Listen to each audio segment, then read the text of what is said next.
Welcome back to another technical deep dive here in the debug zone. Today we're tackling a big question and breaking it down with insights from other users. Hopefully this clears up some misconceptions and helps you get the answer you need. So buckle up, stay a little curious, and let's jump right in.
And that's a wrap.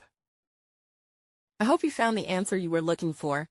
If you did, take a second to hit that subscribe button. It really helps out. And let me know in the comments which solution worked best for you. See you next time in the debug zone.